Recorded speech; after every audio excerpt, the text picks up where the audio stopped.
تقييم مسلسلات النص الاول من رمضان: ضرب نار وجعفر العمدة. في نظريه عملتها هنا في الاوضه بتقول ان الناس بتتفرج على ضرب نار وجعفر العمدة لسببين. السبب الاول علشان نعمل بوست نتريق فيه على المسلسل وابطاله، والسبب الثاني ان الشارع عنده حنين لزمن الفتوه اللي بياخد حق الغلابه ويكسر شوكه شرير المنطقه. عارفين افلام السوبر هيروز؟ المسلسلات دي بقى عامله زيها بالظبط، بس الفرق ان السوبر باور بتاعه الفتوه دعوه امه ودراعه. جعفر العمدة 7 من 10 علشان فيلر منة فضالي. ضرب نار 6 من 10 علشان عملوا فرحهم تاني زي السنه اللي فاتت. الصفاره الكبير قوي، افيهات امين وشركاء اللي كانت بتضحك في 2016 ما ينفعش تكمل ضحك ل 2023. اللي كتبوا الصفاره هم نفسهم اللي شاركوا في كتابه الكبير، هم نفسهم اللي كتبوا امين وشركاء. المسلسلين اعتمدوا على حاجتين: تجميع الترندات وتنطيط الابطال في عوالم مختلفه، والصفاره نجح في الاثنين. بس في سؤال، هو ليه اعتمدوا على مط الافيه وشرحه؟ ما هو الافيه اتقال، بنشرحه تاني ليه؟ وفي افيهات اصلا كان الغرض منها انها تكمل معانا لاخر المسلسل، زي مثلا ايه اللي حصل في جمصه وعم محمد فين. والله العظيم ما عايزه اعرف ايه اللي حصل في جمصه، اقسم بالله ما عايزه اعرف. الكبير قوي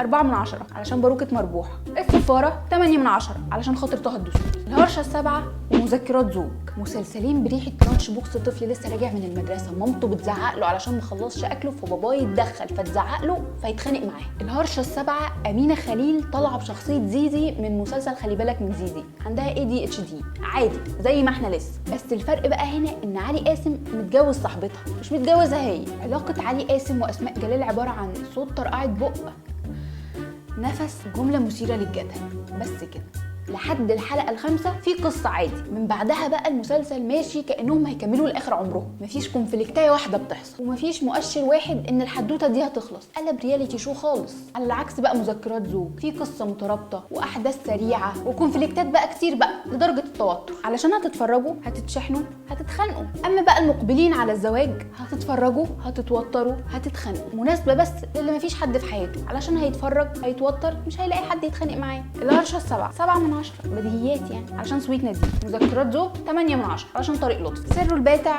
رساله الامام، حواديت تاريخيه مصروف على التصوير بتاعها بس مش مصروف على الحدوته نفسها. سر الباتع بطلت اتفرج من اول ما نط من على حبل المشنقه كده اهو وضرب الفرنسيين كده اهو وانقذ نفسه كده اهو.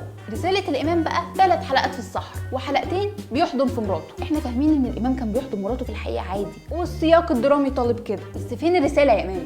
فين؟ احنا معاك من اول القافله، ادينا اي حاجه، اي حكمه، اي حكمه من على ظهر كتاب. سر الباتع رساله الامام 4 من 10. رمضان كريم الجزء الثاني. الجزء الاول من المسلسل انا كنت بعيده حرفيا كل رمضان، اتفرجت عليه ولا 20 مره. الجزء الثاني بقى اعتمد على ايه؟ اننا نفتح الكاميرا وهنقعد قدامها واللي عنده كلمه حلوه يقولها، عشان احنا كصناع محتوى انك تتفرج علشان خاطر الشهر الكريم والجزء الاول. الف حمد لله على السلامه. ايه علاقه الغباء انك تبقى مولود بره وايه علاقه الاثنين بالضحك؟ 3 من 10 علشان ميان السعيد.